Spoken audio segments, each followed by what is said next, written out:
তাহলে এই 10টা স্টকের মোমেন্টাম যদি আমি বুঝতে পারি তাহলে আমি নিফটির মোমেন্টাম বুঝতে পারবো। তাহলে নিফটি কি জিনিস হলো? ইন্ডিয়ান স্টক মার্কেটের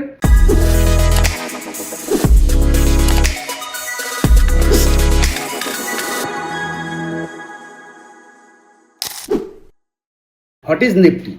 আচ্ছা, নিফটি কি জিনিস আগেও তোমাদের টুকটাক বলেছি। নিফটি হচ্ছে ইন্ডেক্স। ইন্ডেক্স একটু ভালো করে কে বুঝিয়ে দেবে মাস্টারমশাই? নিফটি কি জিনিস একটু ভালো করে বুঝিয়ে দেবে।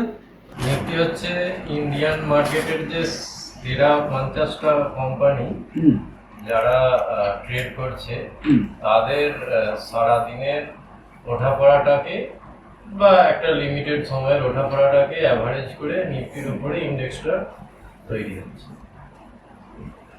হলো, বোঝানো গেল, বাট কিছু একটা আর কি থেকে গেল। আর কেউ যে আগের থেকে জানো বা আমি বলেছিলাম আগে বোধ হয়।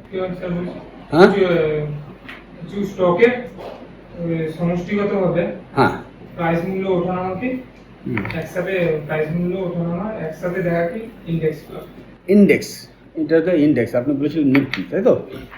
ঠিক আছে, মোটামুটি তোমারটাও ঠিক আছে, মাস্টারমশাইটাও ঠিক আছে। বিভিন্ন স্টকের এই সেক্টর রয়েছে, সেই সেক্টর থেকে ওটাকে কালেকশন করা হয় সেরা সেরা স্টক। একদম। আরেকবার একটুখানি রিপিট করে দিই। ইন্ডেক্স, ইন্ডেক্স হচ্ছে আমরা যখন খাতা কিনছি বা বই কিনছি তখন বই কিনলে কি হয়, প্রথমে ইন্ডেক্স থাকে সূচিপত্র, বাংলায় সূচিপত্র, ইংরেজিতে ইন্ডেক্স। তো ওখানে কি থাকে, যদি 500 পাতার বই থাকে তো 500 পাতার বইয়ের কোন পেজে কোন জিনিস শেখানো হচ্ছে সেটা থাকে, ঠিক আছে? তাহলে ওইটা দেখলেই আমরা পুরো বইটার মধ্যে কি কি আমরা শিখতে পারবো, মোটামুটি একটা ওভারভিউ চলে আসে। তো স্টক মার্কেটের ইন্ডেক্স হচ্ছে যে একটা particular sector means particular product. Auto sector, যেখানে অটো গাড়ি কোম্পানিগুলো আছে। অয়েল সেক্টর, যেখানে অয়েল রিফাইনিং কোম্পানিগুলো আছে। ব্যাংকিং সেক্টর, যেখানে ব্যাংকিং স্টকগুলো আছে।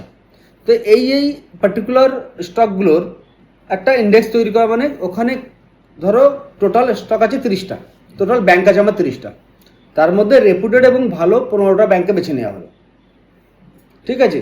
যে ব্যাংকগুলোর ব্যালেন্স শিট ভালো, ভলিউম ভালো, সেই ব্যাংকগুলোর 15টা ব্যাংকে বেছে নেওয়া হলো। সেই ব্যাংকের ধরো একটা ব্যাংকের 100 টাকা আছে, কোনো ব্যাংকের 150 টাকা আছে, মানে টোটাল মার্কেট ক্যাপিটাল বলছি, ঠিক আছে? এখানে তো 100 টাকা হয় না, এখানে 100 কোটি হয় বা 100,000 কোটি হয়, ঠিক আছে?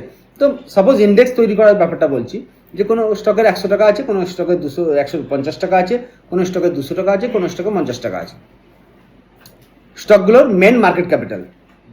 এবার এখান থেকে স্টকগুলো বললো যে আমরা আমাদের যে ইন্ডেক্সটা তৈরি হচ্ছে সেই ইন্ডেক্সে আমরা এত % মার্কেট ক্যাপিটাল হিস্সা ইনভলভ করতে চাই। এটা একটা ইন্ডেক্স তৈরি করছি। আর এই 15টা ব্যাংকে বলা হলো তোমরা তোমাদের যে টোটাল মার্কেট ক্যাপিটাল আছে তার কত % তুমি এই ইন্ডেক্সে ইনভলভ করতে চাও।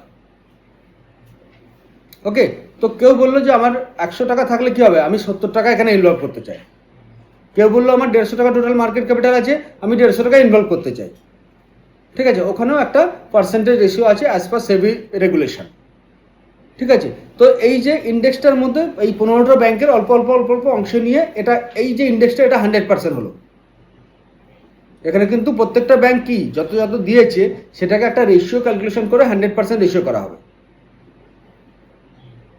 কিছু বুঝতে পারছো? এটা সম্পূর্ণ একটা গ্লাস, ধরো এটা একটা গ্লাস জল বা একটা খালি গ্লাস, ওকে? এখানে 10 রকম ওষুধ রাখা আছে, ঠিক আছে?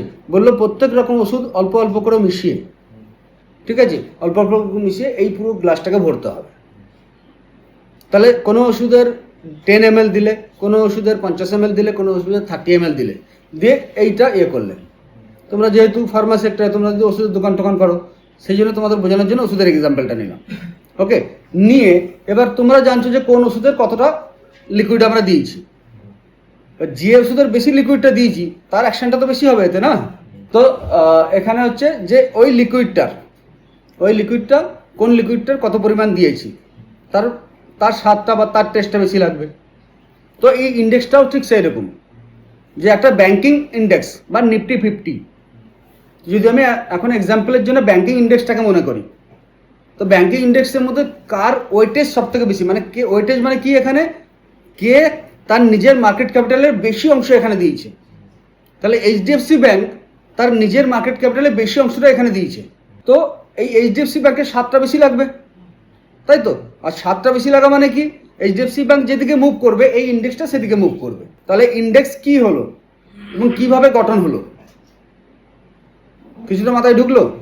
এবার কথায় আসি আমরা, আমাদের পপুলার ইন্ডেক্স কি? নিফটি। তো নিফটি 50-র মধ্যে আছে কি 50টা কোম্পানি। ইন্ডিয়ায় টোটাল কতগুলো কোম্পানি আছে? এনএসসির মধ্যে প্রায় 3500, বিএসসির মধ্যে প্রায় 7000 7500 অ্যাপ্রক্স।